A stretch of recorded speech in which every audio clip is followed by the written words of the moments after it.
tarde a todos e todas, é uma alegria estar com vocês hoje aqui. Eu vou apresentar para vocês o trabalho que foi apresentado por meio do apoio que eu recebi no ProEvent, o edital de 2019 da UDESC, e a instituição a qual eu represento é o Cefid. E eu dividi a minha fala em alguns momentos para compartilhar com vocês. Então, primeiro eu vou falar um pouquinho sobre a cidade, claro, né, o contexto onde ocorreu o evento. Vou falar sobre o evento propriamente dito. Vou apresentar o trabalho que foi apresentado lá e também vou comentar sobre a visita técnica, que foi uma extensão, né, da minha viagem ao exterior. Bom, inicialmente sobre a cidade, né, eu fui para a República Tcheca, para Praga, literalmente no coração da Europa, né? Praga é a capital e a maior cidade da República Tcheca. Atualmente possui mais de 1,2 milhões de habitantes. Ela já foi chamada de Cidade Dourada, a cidade das 100 torres e o coração da Europa, não por acaso. Essa cidade já sofreu ocupação alemã durante a Segunda Guerra e ela teve suas ruas todas tomadas por tanques soviéticos e mais tarde também por jovens que vinham reivindicar, manifestar sobre o regime comunista. Atualmente ela carrega mais de 11 séculos de história refletidos em sua arquitetura, que é conservada e conectada com todos os períodos estilísticos. Então, nós conseguimos observar diferentes estilos ao longo de uma simples caminhada no centro da cidade. Ela possui inúmeras ruelas cheias de lojas, restaurantes e cafés, e não podemos deixar de mencionar o onipotente Castelo de Praga, né, que é considerado o maior do mundo de acordo com o livro de recordes. Concluída em 1402, a Ponte Carlos, né, a Charles Bridge, é exclusiva para pedestres e ela é cercada por estátuas de santos católicos ao longo de todo o seu trajeto. É um ponto turístico extremamente visitado, né, bem como o relógio astronômico medieval. E muito curioso porque ele faz uma apresentação de hora em hora. Então é um momento em que a cidade para, né, no seu entorno para ver o relógio e a sua badalada, né? Tem toda uma proposta turística encantadora. E não por acaso a gente vê torre por todos os lados, daí um dos apelidos de a cidade das 100 torres, né? Então, onde você olha, você vê uma torre, um castelo. Portanto, não tem dúvidas nenhuma de que se trata de uma das mais lindas cidades do mundo e não é por acaso que o Congresso Europeu de Ciência do Esportes a elegeu para que o congresso deste ano fosse realizado lá. Então, eu vou falar um pouquinho para vocês agora sobre o evento propriamente dito. O 24º Congresso Anual do Congresso Europeu de Ciência do Esportes, ele já é bastante consolidado na nossa área de ciência do esportes e ele teve neste ano em Praga como entidade organizadora a Charles University, que é uma das mais antigas da Europa. O presidente do evento e vice-reitor da Faculdade de Ciências da Educação Física e Esportes da Charles University foi quem nos recebeu, tive a honra de conhecê-lo.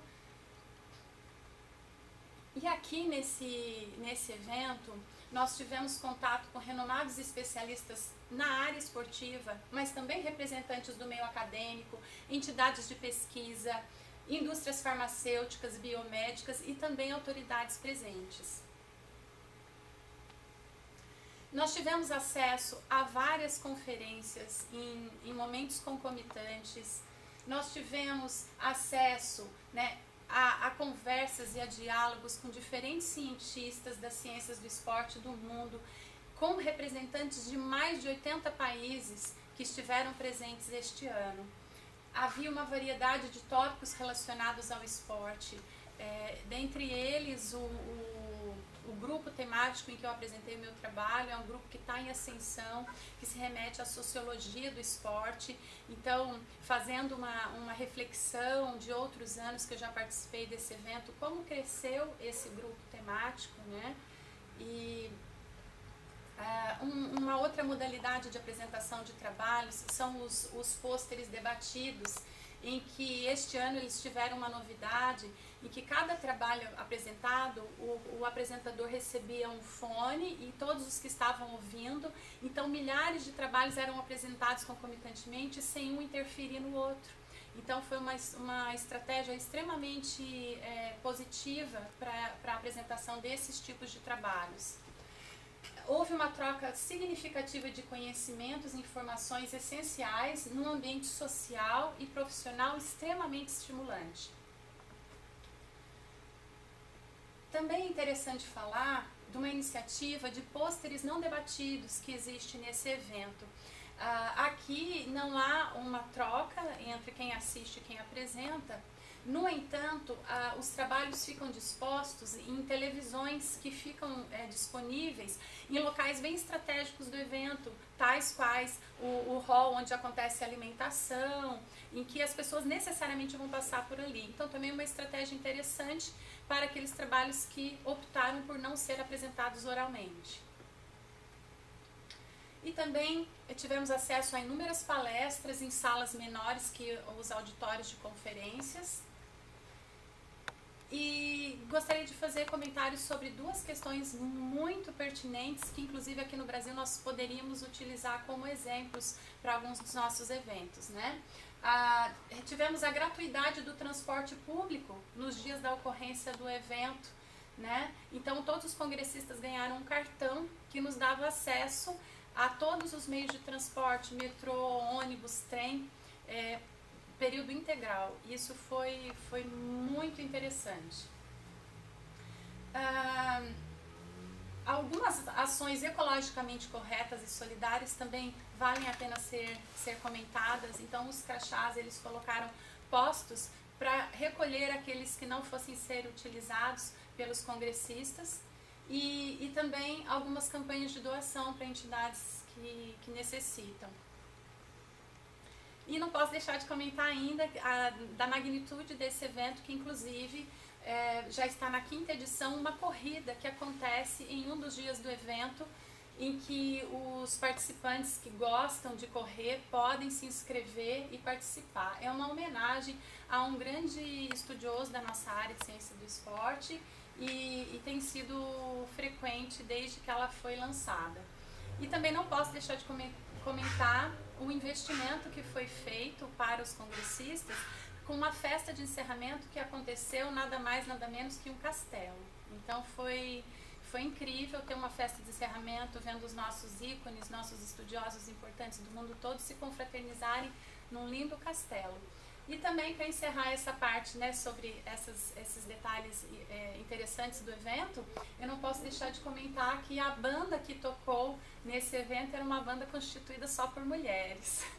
E eu quis trazer essa curiosidade porque vou deixar aí de provocação para que vocês procurem conhecer um pouco das lendas que estão em torno de Praga, que é uma cidade repleta por lendas, e uma delas tem uma associação com o seu nome, né? Por que se chama Praga? Então eu não vou falar para vocês, vocês vão procurar conhecer depois. Por que eu estou falando de gênero e associação com o nome de Praga? Bom, então propriamente dito, falando do meu trabalho que foi apresentado neste Congresso de Ciência do Esporte, ele ocorreu no Centro de Convenções de Praga, um local extremamente grande, bonito, organizado, centralizado, ao lado de uma central de ônibus, de um terminal de metrô, então com uma acessibilidade muito boa. E o meu trabalho foi apresentado na modalidade de comunicação oral, né? Eu tive a oportunidade de falar por 10 minutos e ter mais 5 minutos de arguição. Esse estudo ele é intitulado Esporte de Aventura e Percepção de Ser Idoso.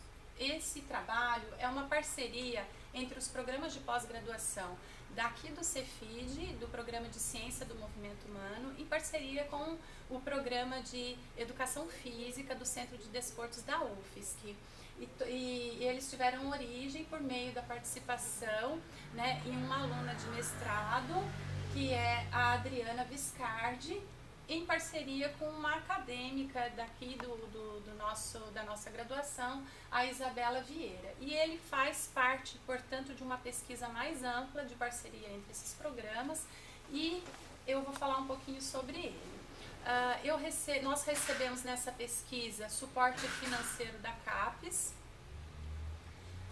e eu esclareço para vocês que eu não consegui fazer a tradução para o português, mas para legitimar muitos dos discursos que eu uso dos participantes do estudo, na discussão eu fiz essa tradução porque eu acho importante que a gente dê voz e vez na nossa língua, né? Então eu peço desculpas por nesse momento estar em inglês ainda.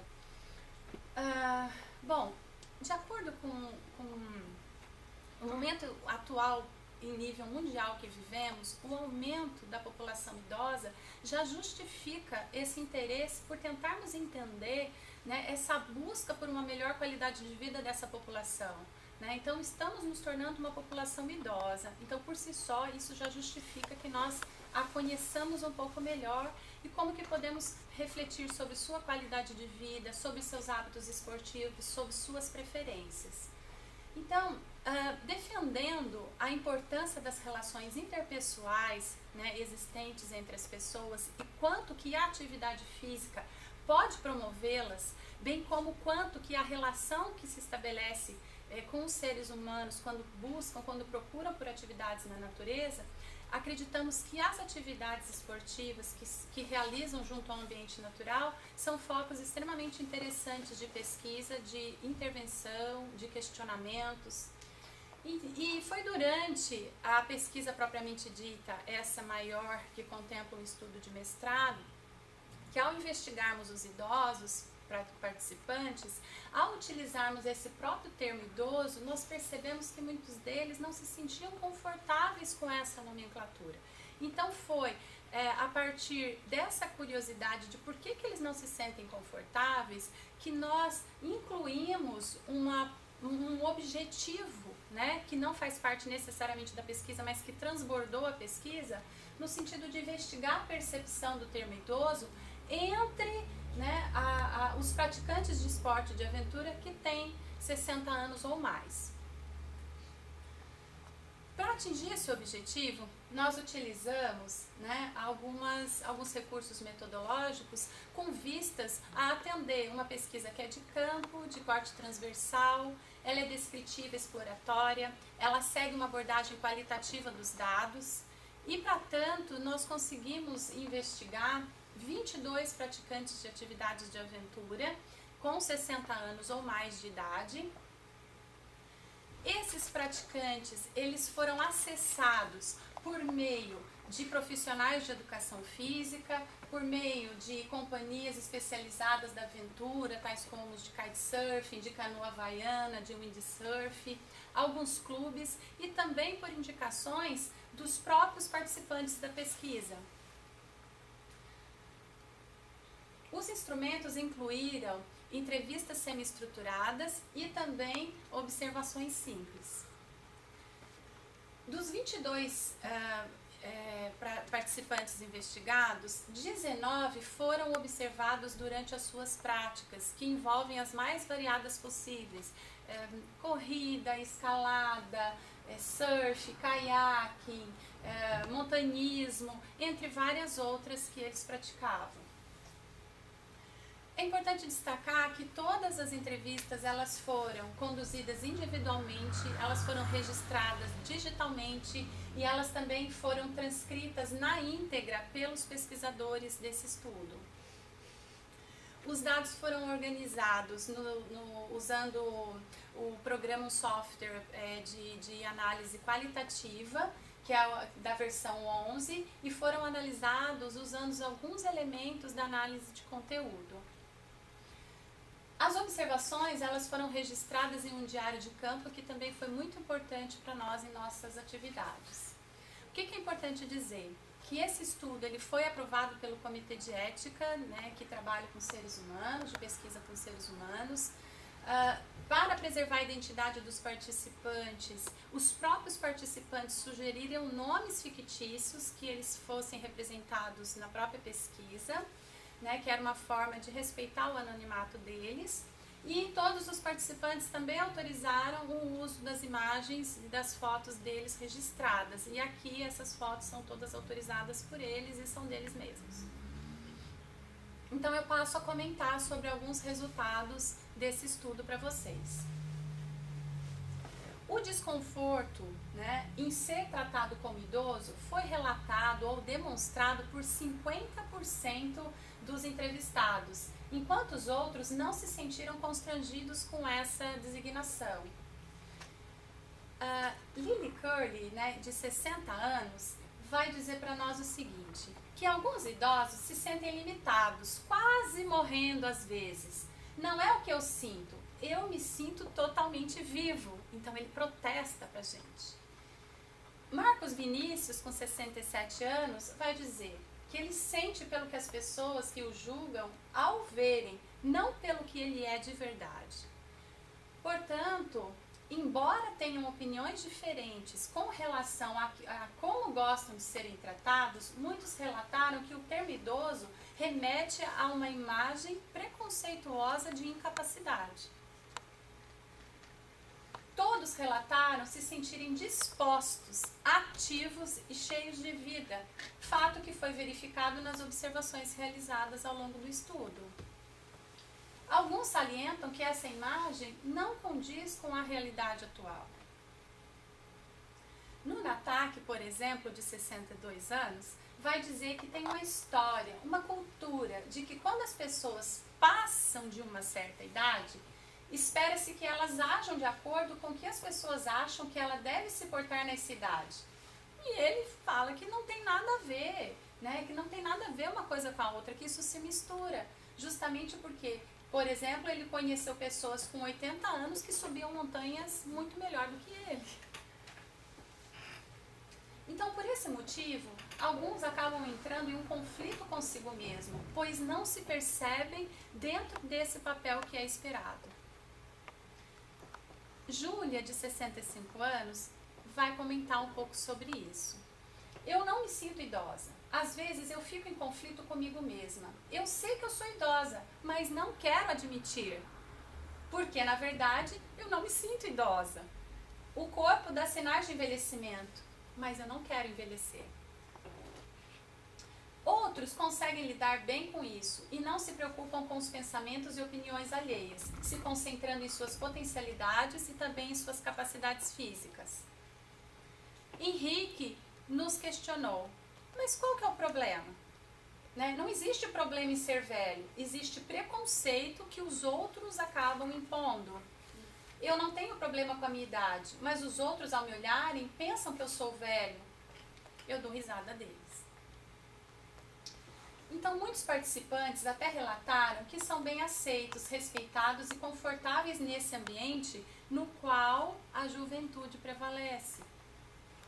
Então, na tentativa de proteção, há uma tendência social em considerar essas atividades inconcebíveis ao idoso, por sua relação que existe com o imprevisível, com o risco. Só que quando se trata da percepção dos próprios praticantes, essa realidade não é verdadeira, porque eles não defendem isso. Caco vai afirmar, quando você vive com qualidade, descobre que a sua idade nada mais é do que dar continuidade ao espírito que você tem ao longo de toda a sua vida.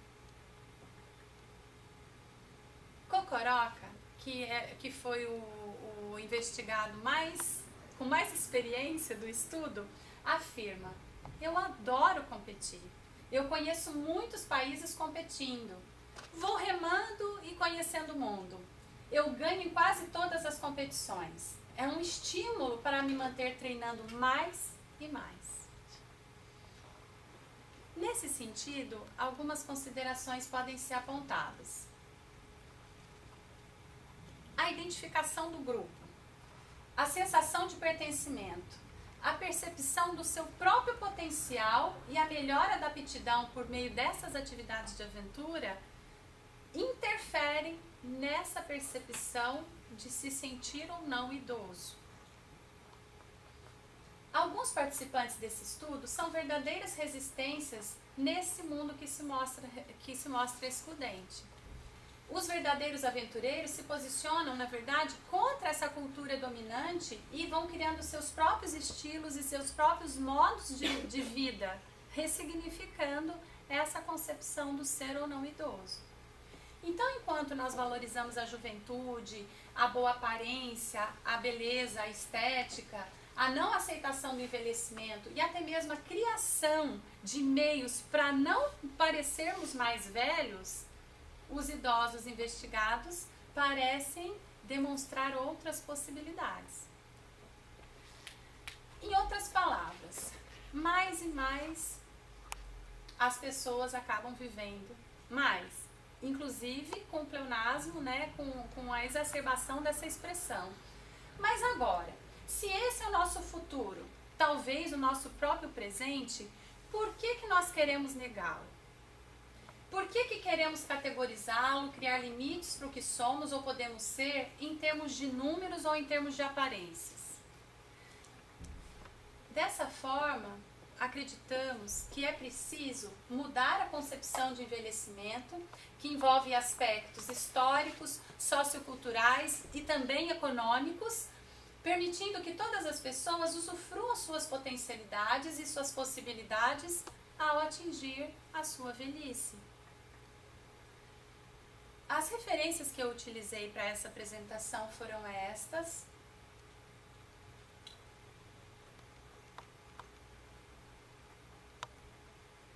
E após fazer essa apresentação no evento, eu tive a oportunidade de ir conhecer a Charles University, que foi a universidade organizadora deste evento. E eu tive uma honra muito grande, porque ao estar no evento, o presidente do evento, nós o víamos pequenininho lá na mesa de conferência, né, bem longe, e lá na Charles University foi ele que nos recebeu como reitor da universidade. Foi um privilégio bem grande e eu agradeço por isso. Então eu trouxe aqui algumas pequenas e breves informações para compartilhar com vocês sobre a universidade. Ela foi fundada em 1348, tornando-se uma das universidades mais antigas do mundo. No entanto, ela é também reconhecida por algo, né, contraditória a essa idade que ela já tem, né, como uma instituição de ensino superior moderna, dinâmica, né, e de extremo prestígio, entre as melhores do mundo. As mais antigas e as mais estimadas, né? Atualmente, ela possui 17 faculdades, 4 institutos universitários e outros 6 unidades espalhadas também por Praga e arredores. A Faculdade de Educação Física, que eu tive a oportunidade de conhecer, ela foi incorporada na universidade, na Charles University, como um Instituto de Educação Física e Desporto bem mais recentemente, em 1959. E como faculdade foi apenas em 1965. Eu tive a oportunidade de ser recebida pelo professor Stiefel.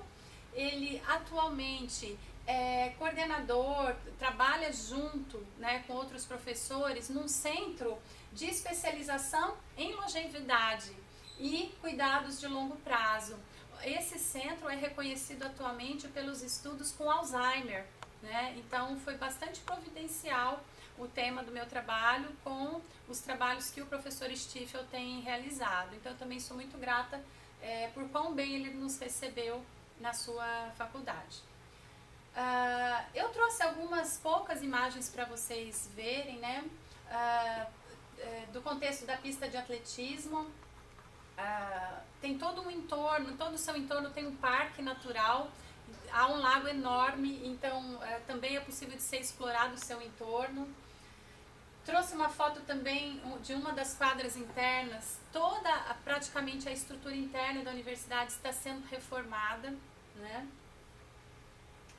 Eles têm uma proposta de um teatro aberto em que atividades artísticas podem ser realizadas, né, promovendo uma confraternização entre os estudantes.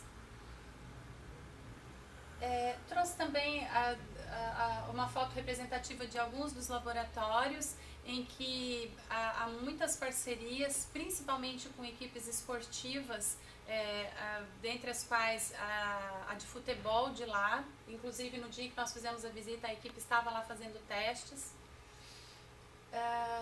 E nesse sentido, né, com esse recorte bem breve que eu fiz, eu gostaria de externalizar a minha imensa gratidão por essa oportunidade riquíssima, né, de compartilhamento de saberes, de perspectiva de promover a internacionalização, né, mas também, inclusive, pela oportunidade também de conhecer espaços, lugares e culturas diferentes, né. Então, a minha gratidão ao ProEvem, ao DESC, ao Cefid, mas também a todo o meu laboratório, o Laboratório de Pesquisa em Lazer e Atividade Física, que tem participantes extremamente ativos e que fazem parte, né, desse projeto junto comigo. Então, meu muito obrigada a todos. Registro aqui não foi o obrigadinho que subia e descia, mas obrigada e uma boa tarde.